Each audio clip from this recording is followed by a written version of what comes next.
Cryptids spotted in wartime are quite strange. There are so many tales of these creatures, and sometimes they continue to terrorize humanity even after the fighting has stopped. When the dead and wounded are still fresh on the ground, they walk the battlefield, harvesting the life that remains. UFO sightings are common, and sometimes hazardous. In parts of the Middle East, tales of giants on the fields of war abound, and in Vietnam, entire troops of what seem to be militant sasquatch appear to patrol the jungle, hurling both rocks and grenades. I'm your ghost, John. This is the 21 CD podcast. Let's get into it.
Hello citizen. Be advised this content creator is human and is therefore subject to human error.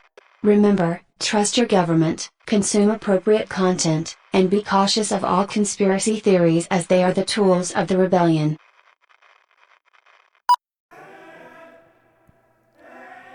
Hey guys, welcome to the 21 CD podcast. As always, I'm your ghost, John. If this is your first time here, welcome. Before we get started, don't forget to like, follow, and subscribe. If you're on YouTube, you can find 21 CD on platforms like Apple, Spotify, and everywhere else. And if you're listening to me on a podcast platform like Spotify, Apple, and everywhere else, don't forget that you can find me on YouTube as well. All updates, announcements, and other cool stuff relating to the podcast are, of course, going to be announced on the Instagram, which you can find by looking up 21CD Podcast. I also have a Buy Me a Coffee. If you guys want to support me, that's how you do it.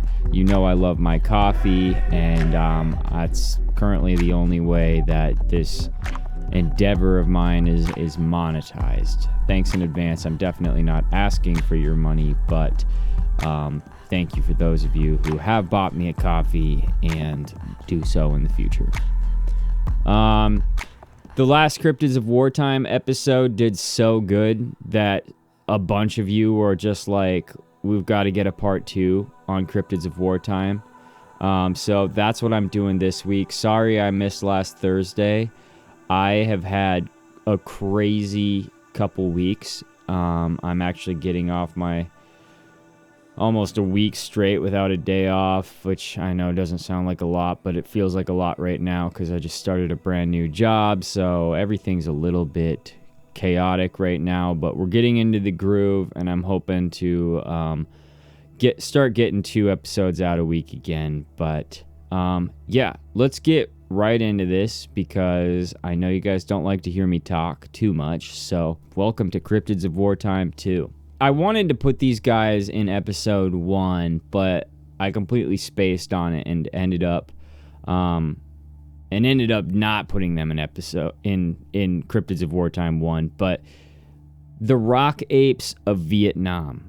So the rock apes, or I'm probably going to butcher this, batututs, as referred to in Vietnamese, indeed occupy a fascinating niche within the realm of cryptids, primarily due to the frequency and consistency of sightings reported by American troops during the Vietnam War. Like, I did not have a hard time finding stories of these rock apes.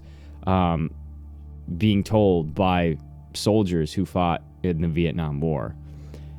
Unlike many globally recognized cryptids like the Loch Ness Monster or, whatever, Mothman, the rock apes of Vietnam have garnered less widespread attention, yet their stories offer compelling narratives about mysterious creatures that have intrigued both soldiers and cryptid enthusiasts alike.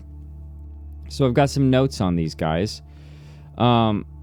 Soldiers during the Vietnam War described these creatures as being small, bipedal, and covered in hair, with some accounts noting aggressive behavior.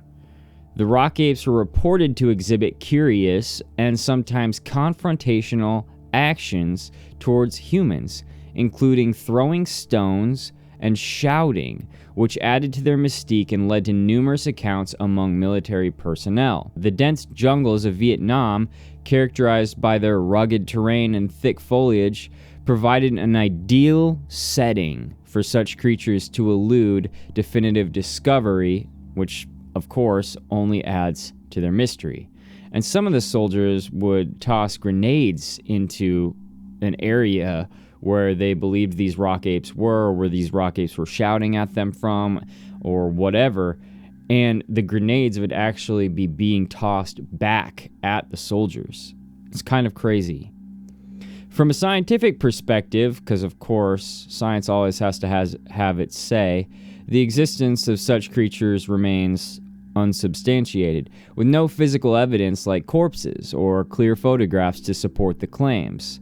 Skeptics argue that under the stress and duress of war, soldiers might misidentify known animals or experience heightened states of alertness that could lead to mistaken interpretations of natural phenomena, such as apes.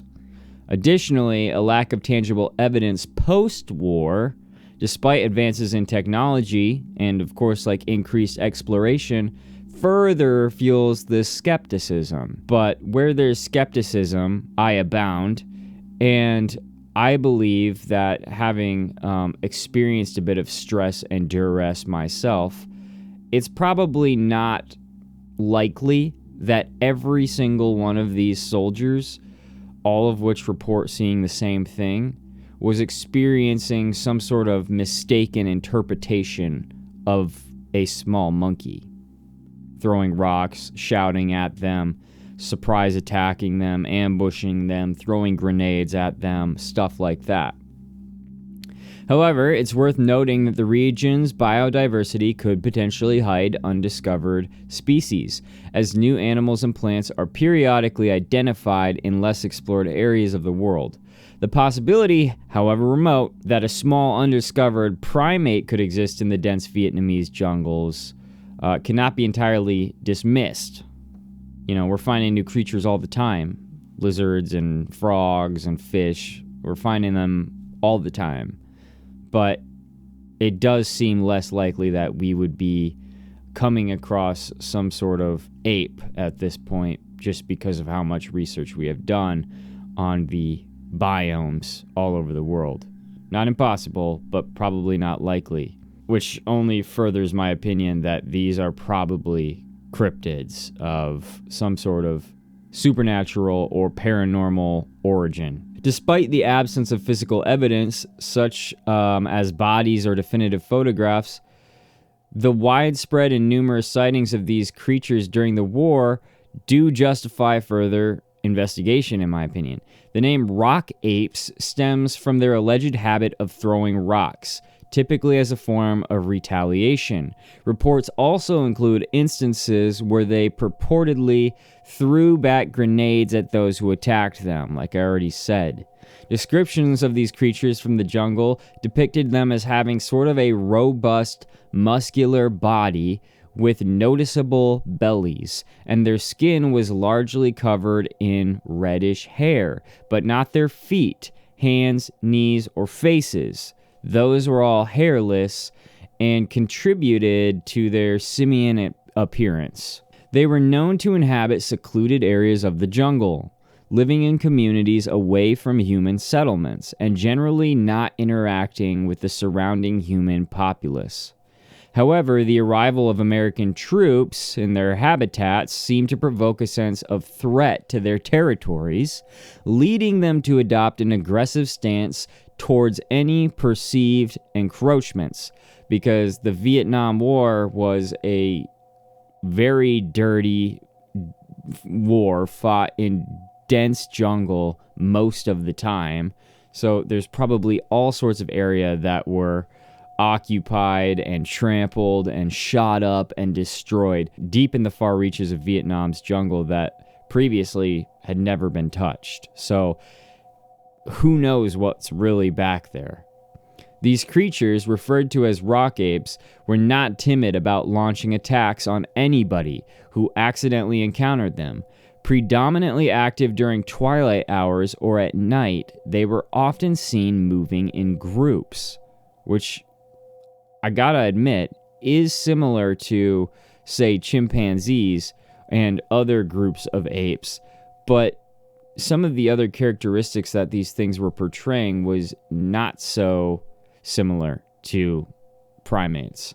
To American soldiers who encountered them so regularly that they became a familiar presence, these beings were humorously dubbed batututs. And I've heard that means bathtubs, and I think it's slang because of their bellies, which were, like we already kind of said, kind of roundish, kind of fat. And they were seen as yet another element of the jungle's diverse wildlife. When soldiers went there, they were just kind of like, what are these creatures? Even Viet Cong and NVA troops reported sightings, leading to an organized expedition in 1974 by General Hong Min Ta to capture or kill one, which ended, of course, in failure without finding any concrete evidence whatsoever. Another expedition was launched by Professor Vo Quai, I don't know how to say it, from Vietnam National University, and that didn't yield any results either. However, in 1970, Professor Tran Hong Viet from Hanoi's University discovered unusual humanoid footprints in the jungle and made casts of them, though no further evidence was ever found. The rock apes reportedly displayed little fear of humans, often startling soldiers who stumbled upon them, mistaking them for enemy patrols due to their human-like appearance and the close quarters of these encounters. Patrols of, like, soldiers would be going through the jungles, and they would literally find themselves face to face with these rock apes, like really close to each other. And the apes never showed any, I call them apes just because that's what they're calling them. I, of course, think there's something else. But they never showed any signs of fear or anything like that, which is something that is not indicative of, say, a primate. This lack of fear could be attributed to their isolated habitats, some say, where human encounters were rare, possibly leading them to view humans as non-threatening, but considering there was a huge war going on, I kind of doubt that. Or perhaps their size made them perceive humans as too insignificant to be a threat. I also don't think that's really a good point, because there's all sorts of large animals that are afraid of humans. In one noted incident, a large group of rock apes allegedly attacked a squad of Marines, and I have a story about that a little bit later.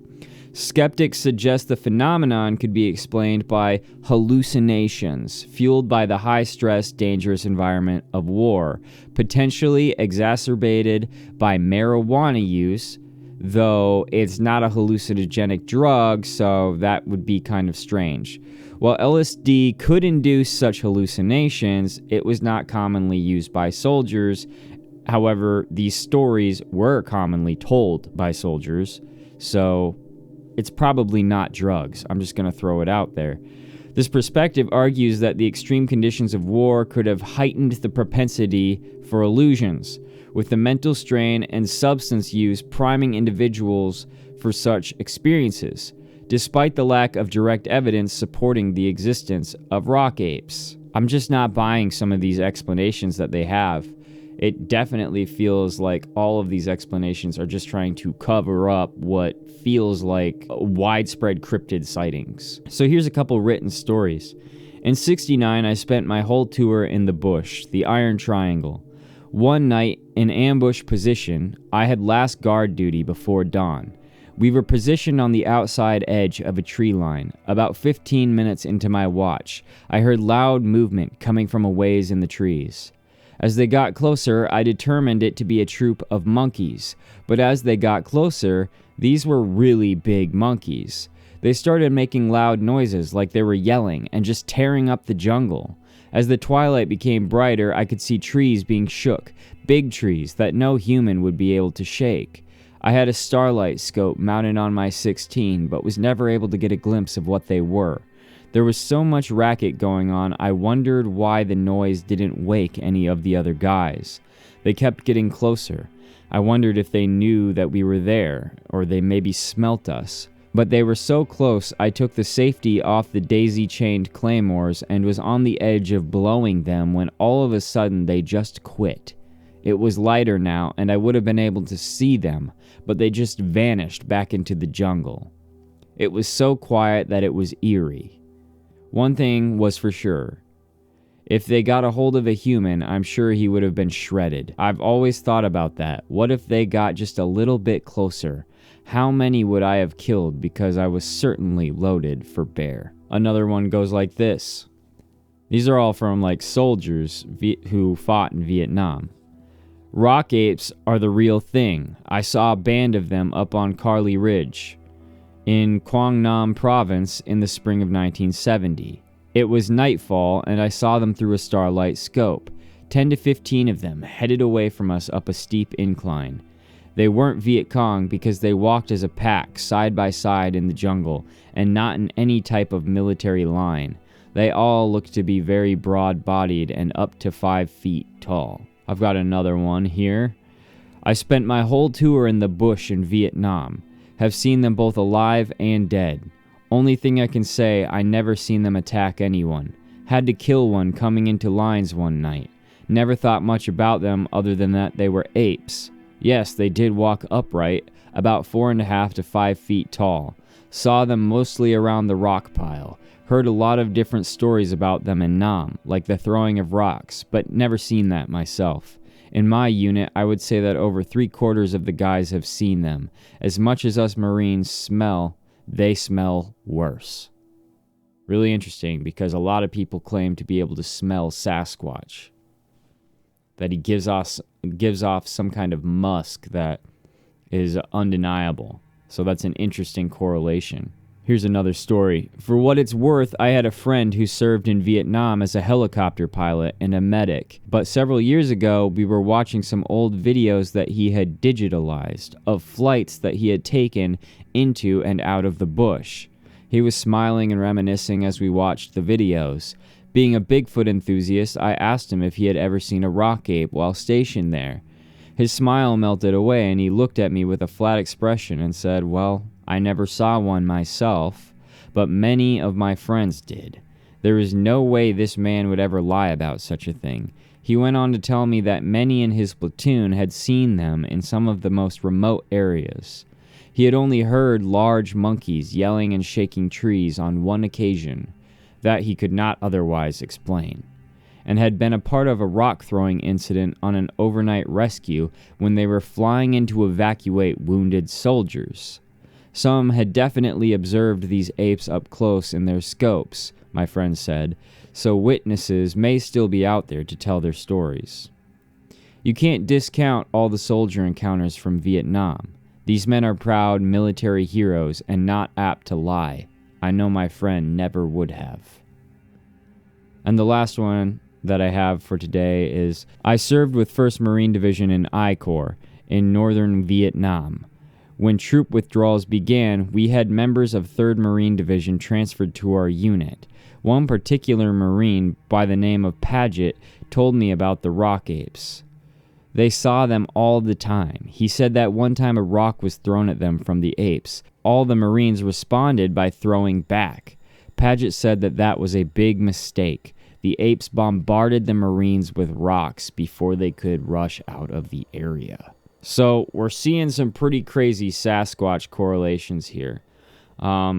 obviously the size is a little bit smaller, right, than what we imagine or think that Sasquatch is, but you have maybe a smaller version of a Sasquatch with the smell, the musk that they put off, the sort of aggression that we experience when you are in their territory. We have the rock throwing, the yelling, and the knocking. We have all sorts of stuff that is very indicative of Sasquatch.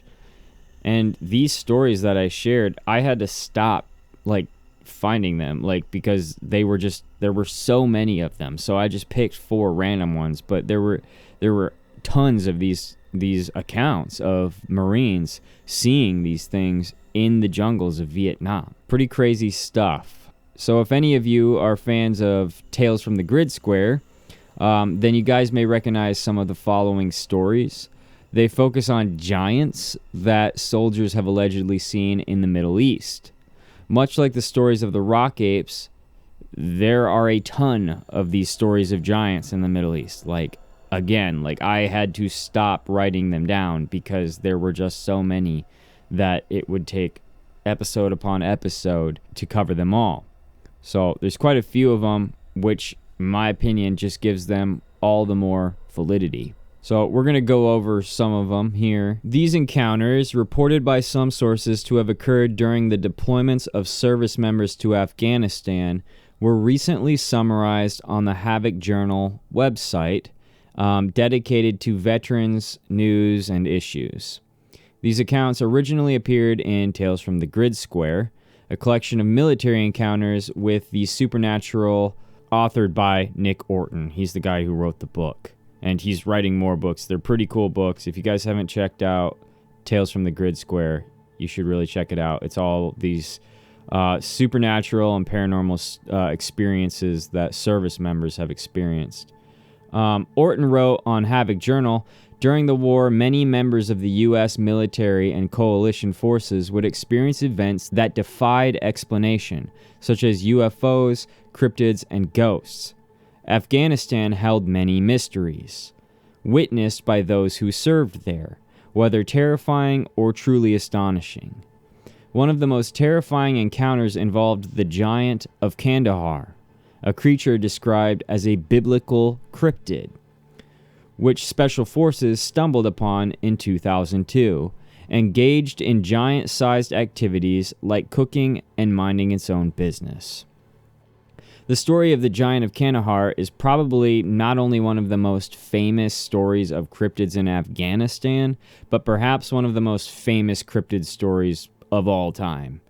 Army officers have recounted tales from the early 2000s of entire troops mysteriously disappearing in the Afghan mountains, leaving behind their equipment in caves with no sign of the soldiers. There's also a persistent rumor involving a giant figure possessing 2 sets of teeth who impaled a soldier with a spear when threatened in his cave.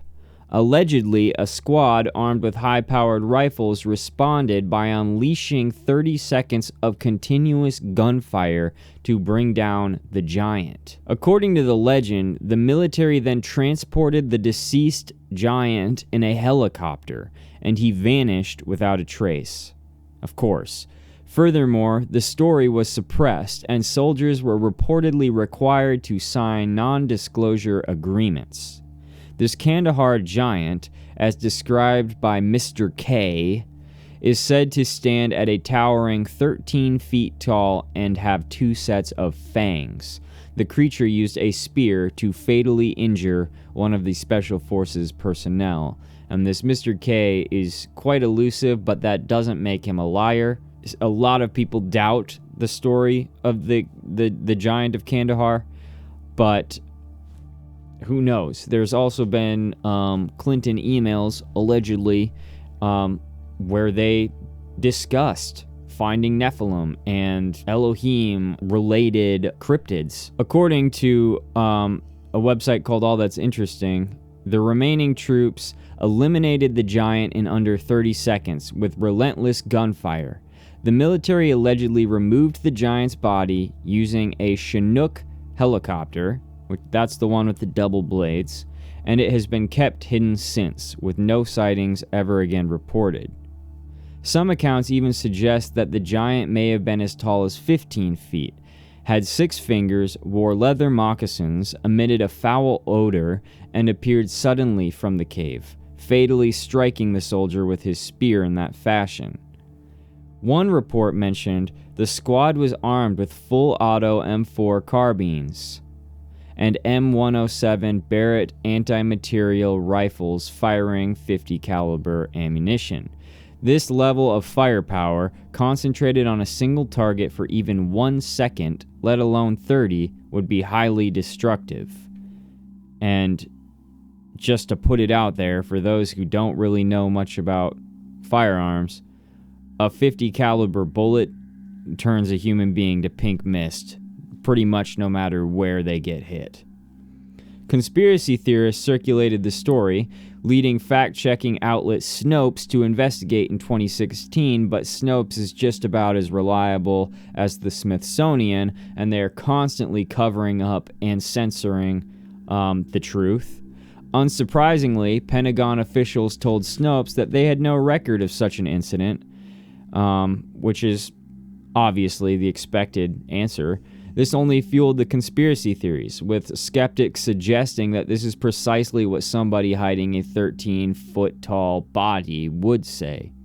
100%. Like, if you guys don't know yet, don't trust the government. Like, if you're unsure of whether or not to trust the government at this point in 2024, the answer is no, just don't do it. Don't trust them. They probably have 13-foot-tall bodies, and that's probably the least shocking thing that they're hiding, so do with that what you will.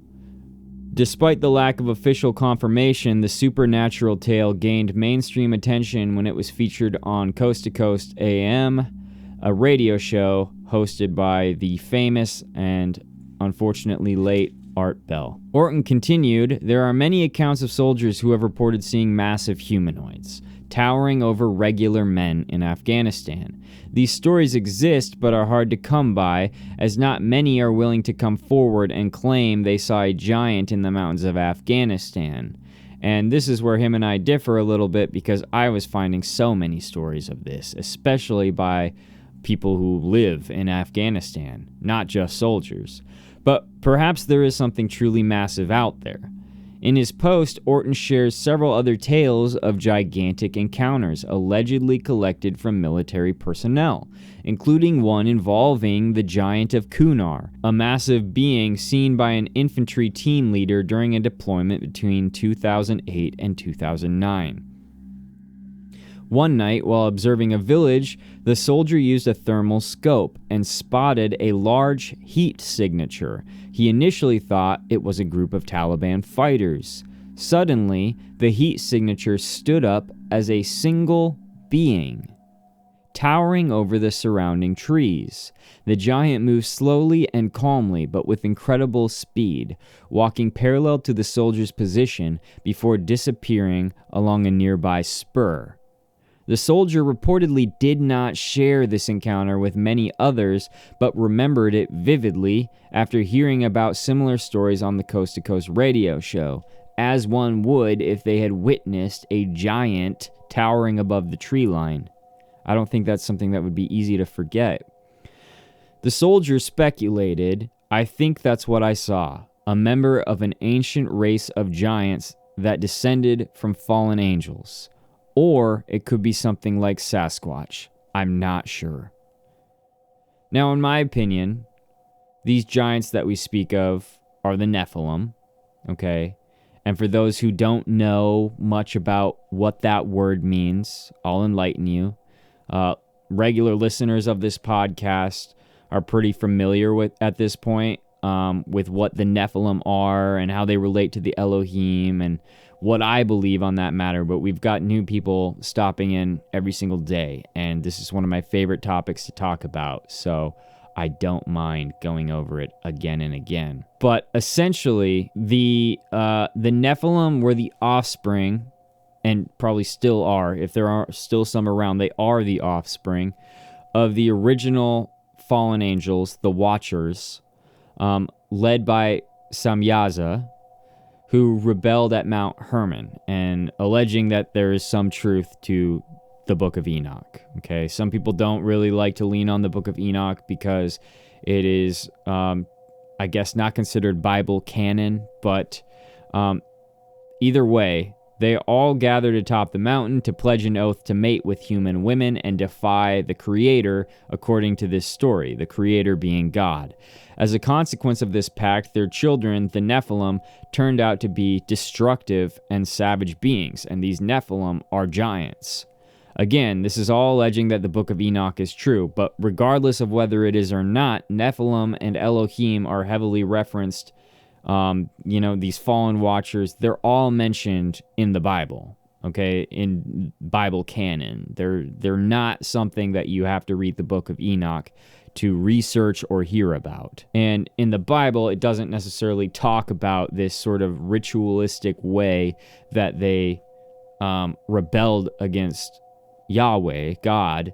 It more just mentions the fact that the Elohim, the fallen angels, the watchers, fell to earth and had their way with human women, and these abominable giants are kind of the byproduct of that. Each of the watchers shared forbidden knowledge with humanity, stemming from their angelic heritage. Among them, Azazel was known for teaching humans the arts of weaponry, warfare, cosmetics, and body manipulation. As a result, Azazel was particularly held responsible by God and was cast into darkness beneath the desert, somewhere where he remains in isolation until the day of judgment. He's still there, according to what I believe. The Nephilim, on the other hand, became destructive forces on Earth. They ruled as mighty kings who not only fought amongst themselves, but also engaged in acts of cannibalism and the consumption of human blood. They warred with regular humans. They destroyed the land. They are probably, partially to blame for some of these strange cryptids that we have running around. This behavior is believed by many to be one reason why God expressly forbade the consumption of blood, by the way. Due to their savage and corrupt actions, as well as their leading of humanity astray, God dispatched a host of heavenly beings to exterminate the Nephilim, while their fallen watcher fathers watched. Subsequently, a number of the watchers themselves have also been imprisoned in darkness until the day of judgment, by the way. There's a number of fallen angels, of these watchers, that have been defeated in spiritual warfare and are effectively prisoners of war, prisoners of this spiritual war that has taken over this planet and probably this universe, but at least this planet. And make no mistake, though, there are still others crawling the face of the earth, and there are still others waiting their time to be revealed, awaiting their time to be revealed. According to the Book of Enoch, this prison is located in Antarctica, or at least hinted to be located in Antarctica, which is just a fun little tidbit and not something I'm saying I firmly believe in, but this world is crazy, so who knows. Although it is believed that most of the Nephilim were destroyed in the flood of Noah, some theories propose a second incursion of fallen angels after the flood, which is alluded to in Genesis 6:4. And others believe that the Nephilim went underground. Some believe that they were able to utilize portals or phase into other dimensions that allowed them to escape from the cataclysm. There's really no way to know for sure how they survived, but many believe that they did indeed survive somehow and avoided extinction. Throughout history, the mythologies and pantheons of various ancient civilizations, such as the Titans, Anunnaki, Apkallu, Baal-Hamon, and others, were influenced by the stories of the Watchers and their Nephilim offspring, such as the Raphaim and Anakim, who were later personified as figures like Zeus, Thor, Theseus, and other gods like that. Gods and demigods. These are all Elohim, Anunnaki, and Nephilim. When people say that these old gods don't exist, I don't necessarily align with that. I think that these old gods do exist and have been leading the world astray for a very long time. That is pretty much the whole point of their existence.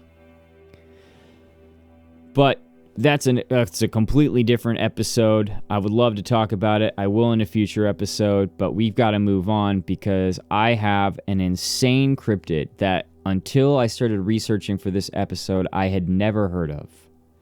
And it might be one you've never heard of either. It brings us back to the mysterious world of the Cherokee, which you guys know I love to visit. And we're talking about the Raven Mocker in Cherokee mythology. It's a malevolent entity that preys on the elderly, sick, wounded, and dying, stealing their life force. And this one is a little bit different because it's not directly related to warfare, but it does prey on victims of wars and battles, and there have also been many battles on behalf of the Cherokee to attempt to exterminate this thing. So because of those reasons, I felt like it's a cool addition to this episode. Now, typically the Raven Mockers take on the appearance of elderly individuals, but when pursuing a victim, they transform into a fiery shape with the cries of a raven and strong winds. After tormenting and ultimately killing their prey, they consume the heart, leaving no visible marks. This act is believed to extend their own lifespan, adding a year for every year the victim would have otherwise lived. Similar to the banshee, the sound of the Raven Mocker is an omen of imminent death. While they were usually invisible when feeding, those possessing strong spiritual abilities can detect them. Raven Mockers are both feared and envied by other witches in Cherokee folklore, and their bodies may be exploited by these witches even after death. They are seen as figures akin to the Angel of Death, menacing and supernatural in nature. The legend suggests that Raven Mockers fell to earth like shooting stars, or like the fallen angels that we just talked about. They possess significant supernatural powers, making them feared by witches, demons, and poltergeists, as they exist beyond the earthly realm. And this is interesting because we have to remember that cultures across the world experience the same things in different ways. So obviously, the Cherokee weren't influenced by, let's just say, Thor or Odin or any of these old gods, but they probably did experience evil spirits in some way. And one of those ways may very well have been the Raven Mocker. The name Raven Mocker derives from the cry that they emit while in flight, which resembles a raven's call. Their flight pattern resembles that of a shooting star, appearing as a ball of sparks. These creatures are ageless and seek out individuals on their deathbeds, consuming their hearts to steal the remaining time that they have left on Earth, effectively absorbing their life force. It is unclear how long that they can continue this existence, but it's believed to possibly be indefinitely. They may also harvest body parts from the deceased to replace their own decaying limbs. Their appearance is that of extremely elderly beings, like we already said, which makes it very difficult to discern their gender. They possess a piercing scream, the ability to fly, and nails as sharp as surgical blades. If a Raven Mocker is disrupted during their life-stealing or feeding, the victim may become infected and eventually transform into a Raven Mocker themselves. Certain talismans can be used to detect the presence of these Raven Mockers, but a lot of the details on how this works are kept secret by the Cherokee. This is not a foreign concept for the Cherokee. Components like bones and feathers from an owl tied with leather rope in a particular way will tremble when near a raven mocker, they believe. The scent of evergreen smoke repels them, while they can be killed through fire or being impaled on ash wood struck by lightning, as well as through starvation. Very strange stuff here. You can kind of tie some of the similarities to the skinwalkers, which are other Cherokee witches. Cherokee raven mockers possess unique traits and behaviors that distinguish them as feared entities in Cherokee folklore. Recognizing these traits is crucial for identifying and protecting oneself from these malevolent beings. Throughout Cherokee history, battles have been waged against raven mockers, which involved both physical and spiritual confrontations against these formidable entities. These encounters were not only individuals struggling, but often collective efforts involving warriors, medicine men, and the entire Cherokee community. They would effectively be forced to wage war and hunt down these raven mockers because they were such a threat. Strategies employed in these battles varied depending on the available knowledge and resources. They encompassed physical combat, spiritual rituals, and the assistance of medicine men in confronting the raven mockers. A common tactic involved the use of talismans infused with Cherokee medicine to unveil the true forms of raven mockers, which rendered them vulnerable. In some cases, Cherokee warriors embarked on perilous journeys into the spirit world to confront raven mockers on their home turf. So here we have a little bit of dimension stuff. We have this idea that these raven mockers are not actually from this realm, not actually from this dimension. And we have Cherokee warriors going to a different realm to hunt them down. This is very similar with how we think of Dogman and Sasquatch and a bunch of these other cryptids that seem to disappear quickly without a trace. Why is that happening? Probably because they're able to shift into other dimensions. It would appear that the Raven Mocker is kind of on the same page. Guided by ancestral wisdom, these brave warriors relied on their spiritual strength in their battles against these malevolent entities. The battles against raven mockers were intense and grueling, with Cherokee warriors risking their lives to protect their communities from these malevolent forces. Success in these battles not only meant saving a single life, but also safeguarding the entire Cherokee nation from the nefarious intentions of raven mockers. If a wounded Cherokee warrior or another facing death or sickness somehow initially escapes the clutches of the raven mocker, it may return in time. So it was very important to kill them. The raven mocker is notorious for its sadistic and merciless nature, deriving great satisfaction from tormenting and ultimately killing its victims. This malevolent being takes particular pleasure in a gruesome method. It lifts its victims from their beds using its beak and hurls them against walls and onto the floor to hasten their demise. These attacks result in broken bones and ruptured internal organs, leading to a swift and agonizing death for the victim. Swift and agonizing, definitely. The raven mocker's intention is to terminate its prey as rapidly and painfully as possible. This serves a specific purpose: to prevent the victim from lingering in the world and wasting their remaining life force. If the victim survives for too long, the raven mocker won't be able to steal the remaining life and incorporate it into its own. Therefore, delivering a quick but excruciating death is not an act of mercy by the creature, but a crucial part of its own survival strategy. Once the raven mocker's prey has met its demise, the creature wastes no time in seizing what it desires. It viciously tears open the corpse using its beak and the talons on its feet, proceeding to feast on the heart, vital organs, and even the victim's blood. Some accounts suggest that this gruesome act leaves no visible marks on the body, yet the heart is entirely extracted from the corpse. Somehow, the raven mocker extracts the victim's life essence from this gory banquet, adding the remaining years the person might have lived to its own lifespan. This is insane, and this is the method that the raven mocker uses to sustain itself.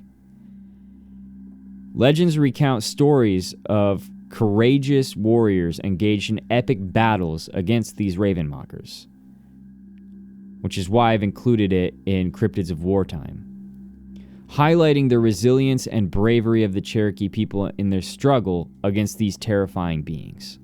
These battles served as a testament to the unity, courage, and determination of the Cherokee community in the face of malevolent forces. The legacy of these battles continues to remind them of the importance of unity, spiritual strength, and cultural preservation to this day.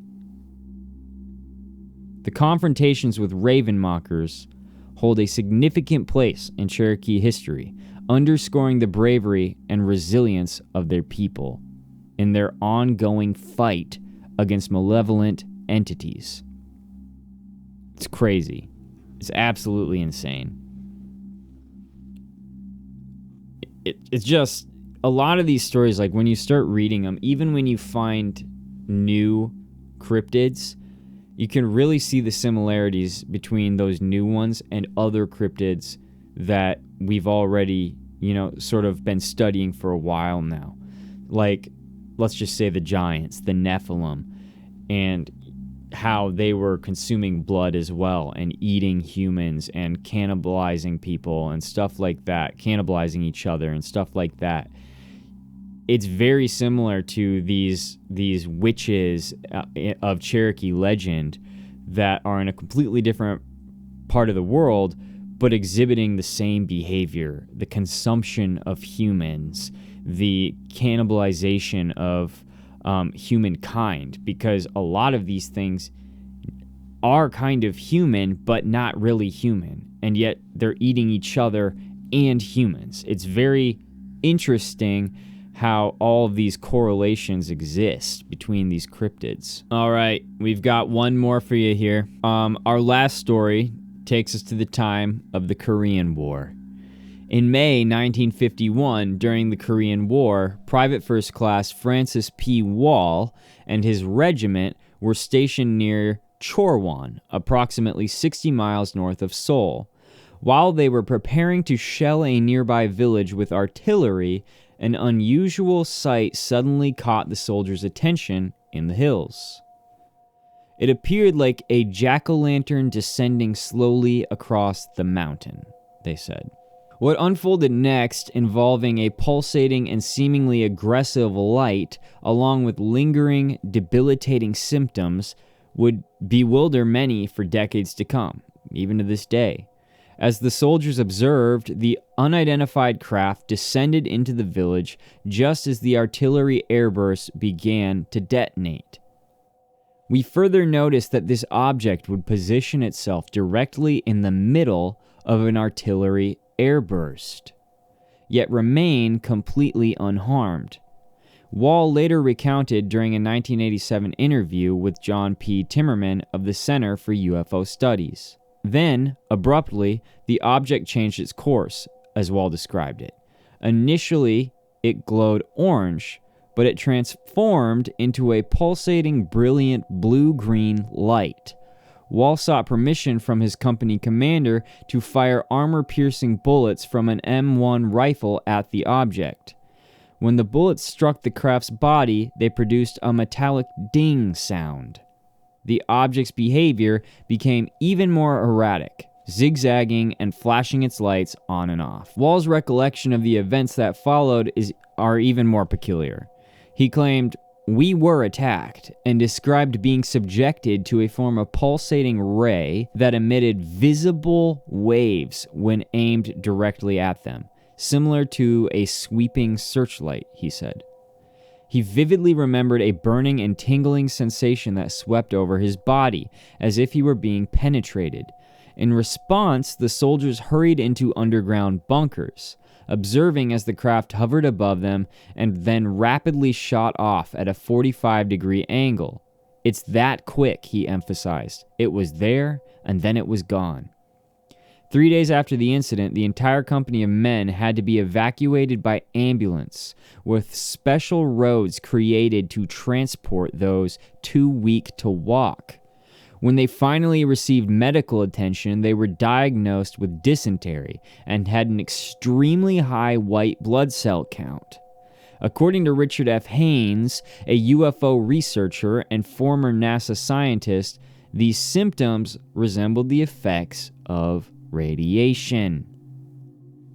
During the Korean War, which concluded in July 1953, numerous men reported similar sightings of unidentified flying objects over the course of the 37-month conflict.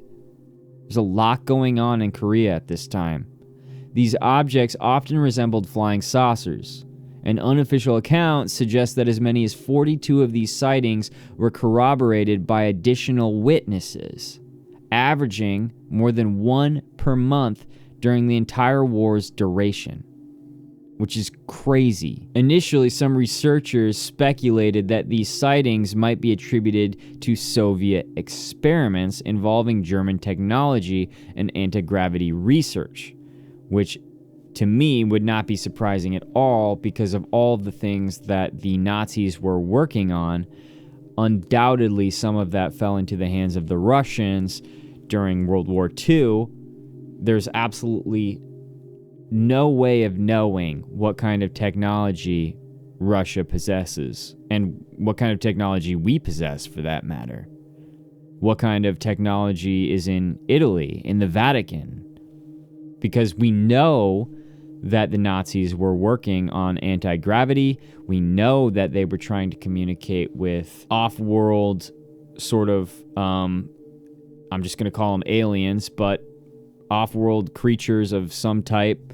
We know that they believed in those things. We know that it was a major focus of Hitler and his scientists to somehow connect with something in space and to develop the tech to be able to do that. So it's not surprising at all to me that some of this could be Soviet experiments. However, reports of Soviet UFO sightings over Korea in the years following the fall of the Soviet Union kind of discredit some of these theories, so nobody really knows what's going on. Additionally, the advanced technology described in some of the sightings made it improbable that they were the product of known military powers. They seem too technological to even be used by humans. Haynes proposed an alternative theory that these UFO sightings during the Korean War might be a result of an external interest in observing human behavior during military conflicts. Given the extensive range of sciences and technologies involved in warfare, an entity interested in understanding how different countries or races engage in war might collect information in this manner. So an off-world creature, an alien, an extraterrestrial, something from another realm. They may observe us as we do war using UFOs. It's important to note that the majority of reported UFO sightings, as much as 80%, are later determined to be conventional phenomena like clouds or human-made aircraft, rather than extraterrestrial in nature, according to this particular person.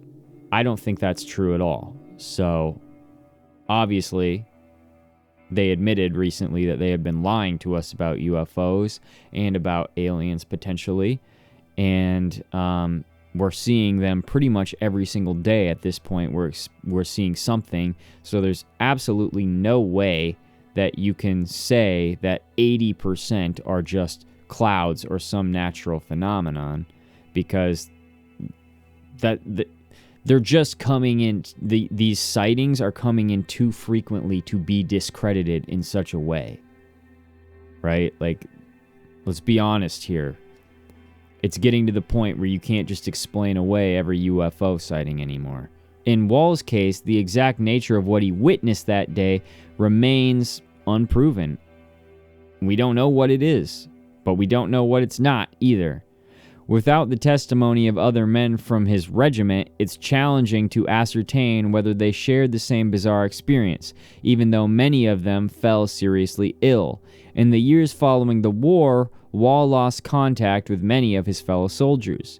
He recalled that after the incident, their company collectively decided not to file a report because they feared that they would all be perceived as insane. Despite the consistency of Wall's recollections of the UFO sighting, it is difficult to definitively establish what exactly happened. The conditions of combat were extremely stressful, but I don't think it's plausible that he experienced some kind of hallucination. Like, they like to say that soldiers who experience supernatural things are experiencing just some hallucination, some byproduct of trauma or PTSD or high stress. That's just not the way it really works. It's not just soldiers and people who are experiencing high levels of combat stress who are seeing these things. So that, to me, doesn't really fly, pardon the pun. But of course, for the sake of not ticking off all of the skeptics, yes, there was a constant threat to these soldiers' lives. It was a daily reality that there was a high possibility that they could die. So of course, stress may have played a factor.